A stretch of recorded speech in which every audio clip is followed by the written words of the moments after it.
Nah, kita kalau ngelihat orang begitu, nggak usah dilayani Pak debat, biasa aja. Saya ditantang sama anak STM sering Pak, ya. Apa lo, Ustadz apaan lo gitu ya. Saya ini tamatan umum, saya berani nantang ente debat. Ya kita nggak usah hadapin yang gitu-gitu. Kalau kita kuat, ya kita doain aja. Kita berdoa untuk diri kita sendiri selamat, dan itu dia juga. Itu lagi proses hijrah, itu proses lagi ngaji.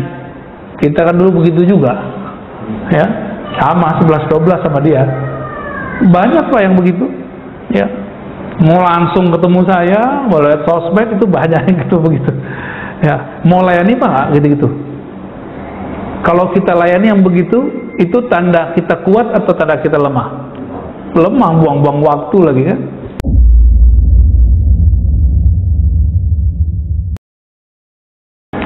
Maka dulu Nabi melarang keras orang yang sarungnya di bawah mata kaki Pak.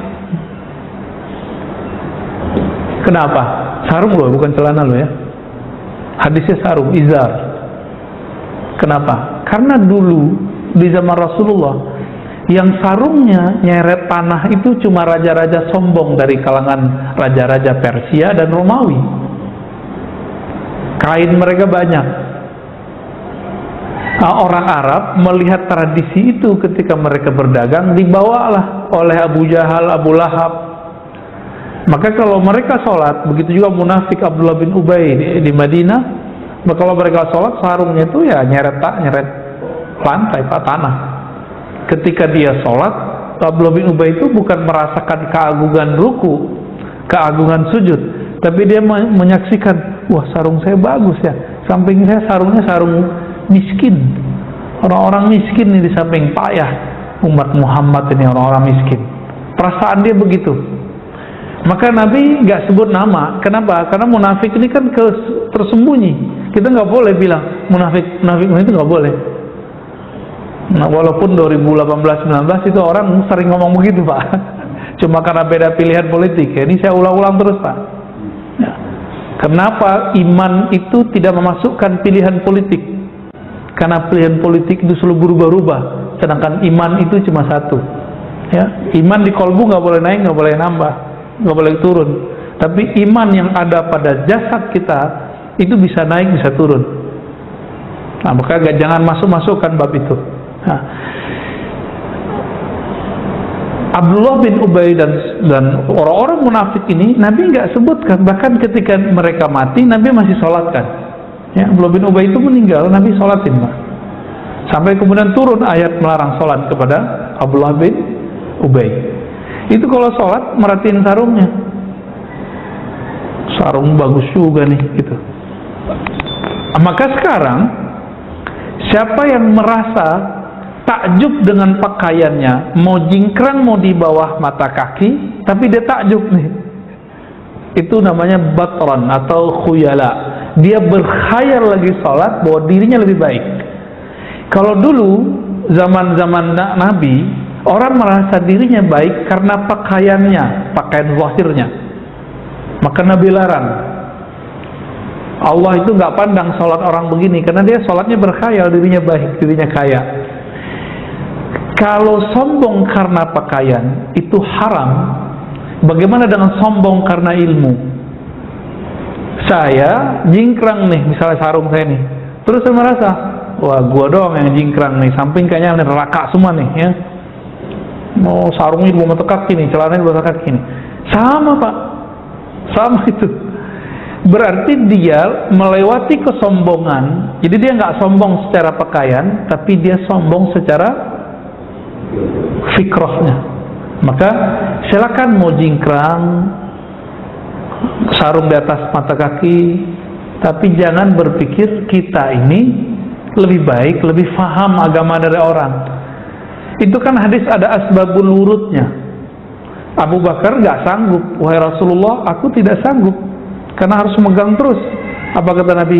Lasta mimman sana'a dzalika khuyala. Engkau melakukan itu bukan karena sombong, hai Abu Bakar. Maka Nabi bolehkan. Hadis ini jelas ini, itu teman-teman kita masih tetap aja nggak mau memahaminya. Jadi paling lucu dulu saya ngaji hadis, saya bilang Ustadz, saya punya guru hadis di luar sana. Gak apa-apa, yang penting dia tidak isbal gitu. Loh, apa kaitannya ilmu dengan isbalnya? Nah, jadi orang ini masih terkooptasi dengan 14 abad yang lalu, tidak memperhatikan asbabul wurudnya. Dulu kain itu mahal, Pak. Coba tanya ke bapak-bapak yang dulu pernah hidup tahun-tahun 50-an, 60-an, 70-an, beli sarung mahal nggak, Pak? Ingat-ingat sekarang kan murah sarung. 50.000 udah bisa pakai Lazada ya. Bahkan ada yang 30.000 udah dapat. Zaman-zaman dulu enggak. Saya tanya ke bapak saya, dulu dapat sarung kapan aja, Pak? Ya paling pas mau Ramadan atau mau hari raya, itu baru sanggup tuh. Kalau sekarang enggak ya. Sekarang di lemari di rumah saya itu numpuk sarung itu banyak sekali, sampai bingung kita mau makainya mana, Pak. Akhirnya mana yang biasa keambil itu keambil lagi. Jadi asbabul wurudnya sudah berbeda ya. Oke. Tapi terlepas dari itu, hadis ini ingin menunjukkan bahwa sombong di dalam hadis Nabi memang beragam. Ada sombong karena pakaian, ada sombong karena merasa ilmunya, ada sombong karena gelarnya, ada sombong karena ibadahnya, macam-macam nanti.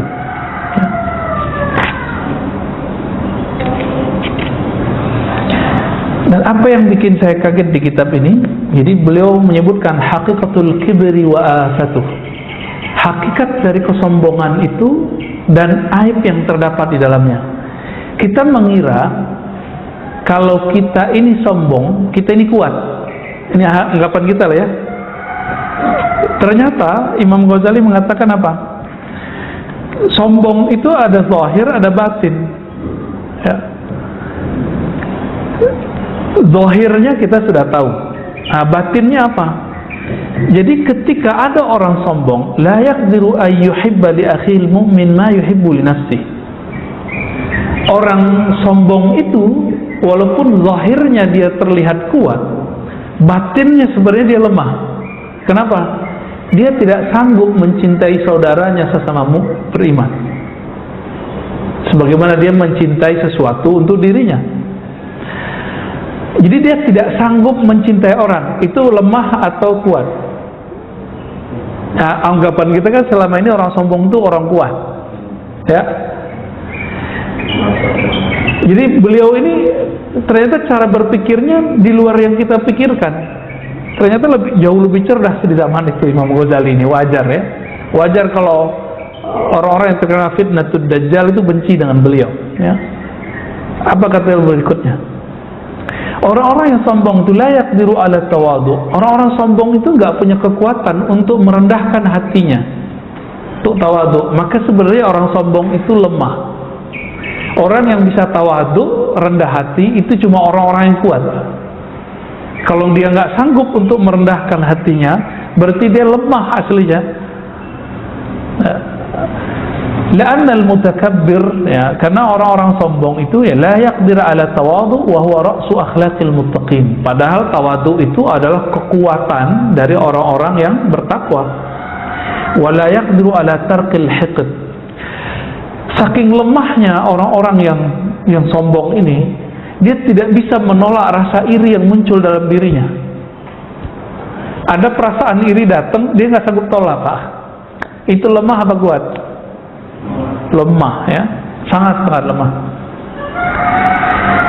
Dan ini PR kita semua yang berikut ini. Wala yaqdiru ala tarkil ghadab.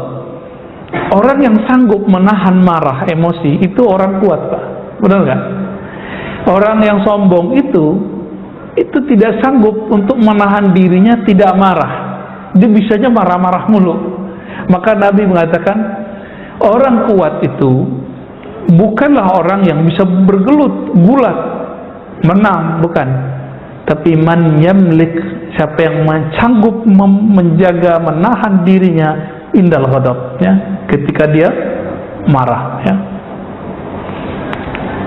Berat, Pak, ya. Berarti kita lemah semua nih, Pak. Kita lemah semua. Lagi naik motor atau nyetir mobil, tahu-tahu disalip sama motor. Motornya butut lagi jelek, itu perasaan gimana, Pak? Wow, mumpung motor nih atau mobilnya jelek, Kalau perlu kita katain, kita salib dulu, kita katain apa lo, kan gitu. Ya, kayak gitu emang tandanya kita lemah. Tapi setan bilang justru itu yang kuat. Kalau kamu berani bentak orang tuh orang kuat. Ternyata kebalik. Ya, kekuatan orang beriman itu bukan di situ, dibalik, Pak. Ya.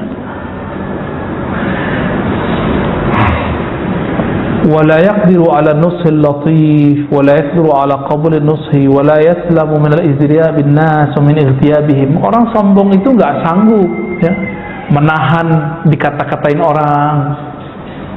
Lemah berarti. Orang sombong itu nggak sanggup untuk berkata yang lembut.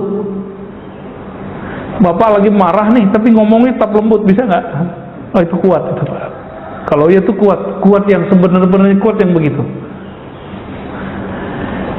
Kita ini merasa besar, terus ada orang biasa ngomongin, membicarakan kita, atau dia menasihati kita, sanggup nggak dengerinnya? Kalau sanggup, kuat berarti. Nah, kebanyakan orang nggak kuat. Nah, itulah sombong. Maka al-kibru ghayatud dha'fi. Orang yang punya penyakit sombong di hatinya, itu pada hakikatnya ada penyakit kelemahan dalam batinnya. Ini sangat banyak pembahasannya, kita langsung loncat ke pasal berikutnya. Apa kata beliau? Yang membuat orang bisa sombong itu ada diniyun wa dunyawiyun. Ada perkara agama, ada perkara duniawi. Perkara agama dua aja, berilmu sama beramal. Itu perkara agama. Benar gak, Pak?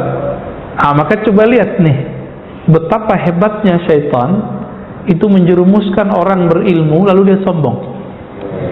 Ya, benar ya. Baik orang yang sudah lama ngaji, jadi kiai, jadi santri, ataupun yang baru ngaji, lagi tren ngaji nih, ya, baru hijrah, baru tobat istilahnya, itu perasaan dia merasa tahu itu akan kuat. Nah, kita kalau ngelihat orang begitu, nggak usah dilayani, Pak, debat. Biasa aja. Saya ditantang sama anak STM sering, Pak. Ya. Apa lo? Ustadz apaan lo? Gitu ya. Saya ini tamatan umum, saya berani nantang ente debat. Ya, kita nggak usah hadapin yang gitu-gitu. Kalau kita kuat, ya kita doain aja. Kita berdoa untuk diri kita sendiri, selamat, dan itu dia juga.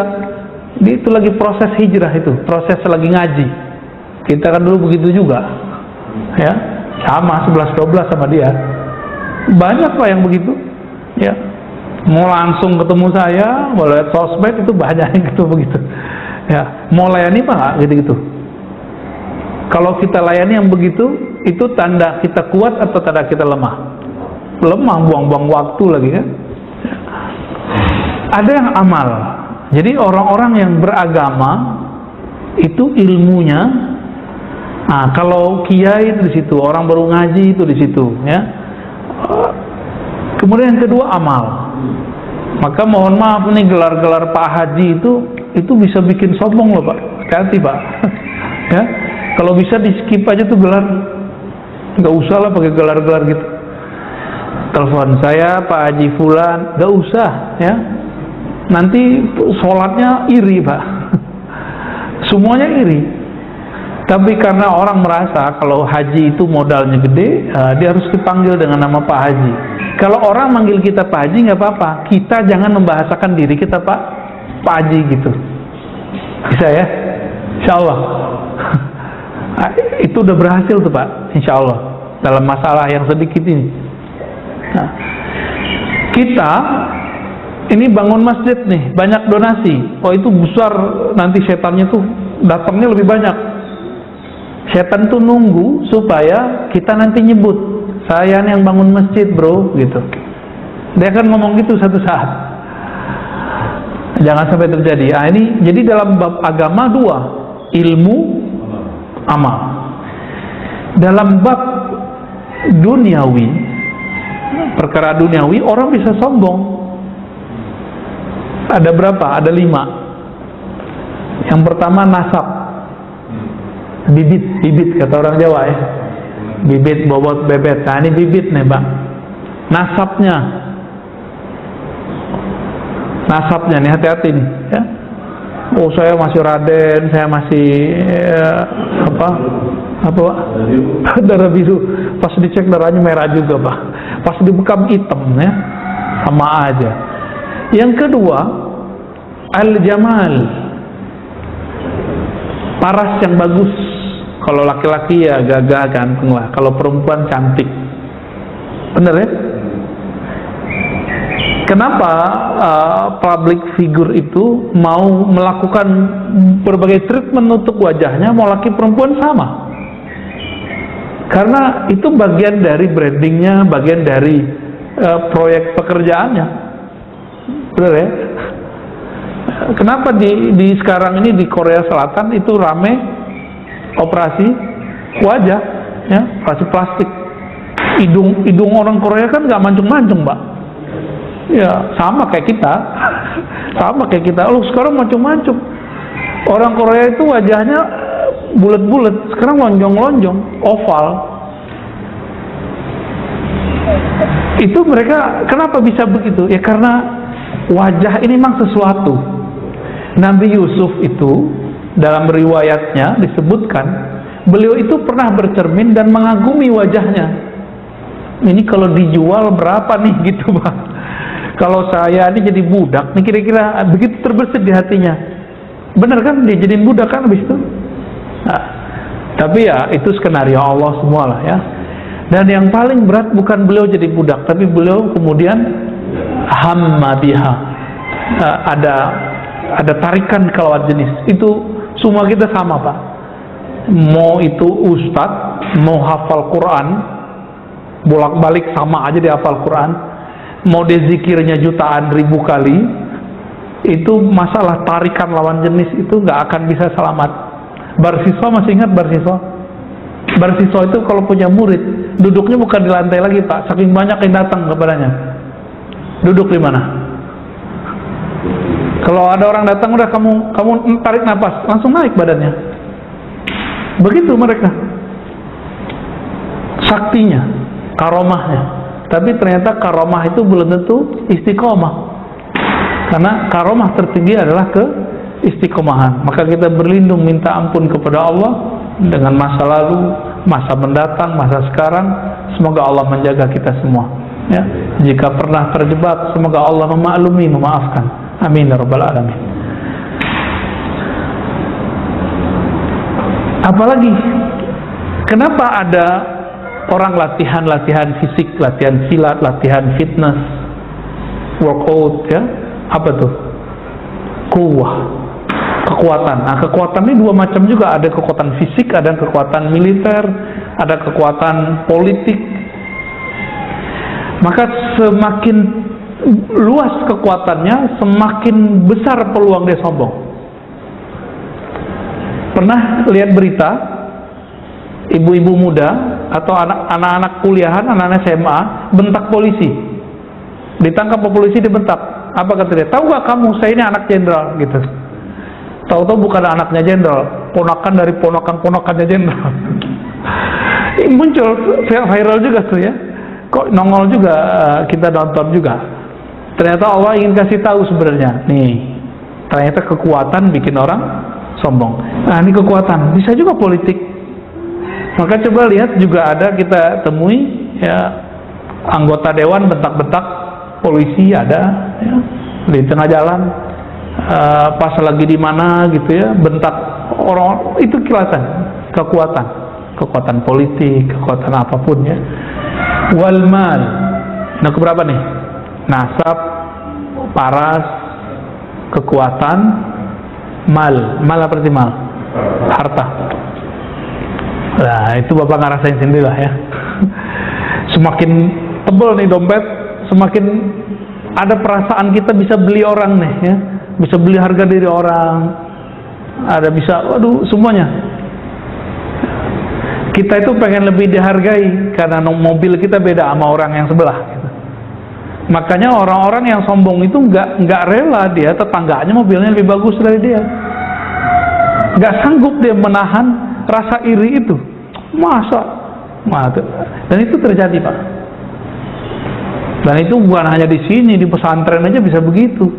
Di pesantren itu ada ustadz beli mobil bisa rame ustadz lain tuh, bisa rame.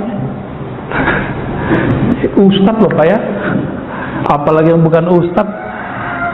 Kalau ustadz sombong, iri, dengki, itu bahayanya bawa dalil. Nah lebih ganas. Kalau orang awam paling-paling iri duniawi aja, pakai akal-akalan dia aja. Tapi kalau ustadz bawa dalil, nah, ini yang paling bahaya ya. Wa kasratul ansar, ini keberapa nih? Yang ketujuh ya.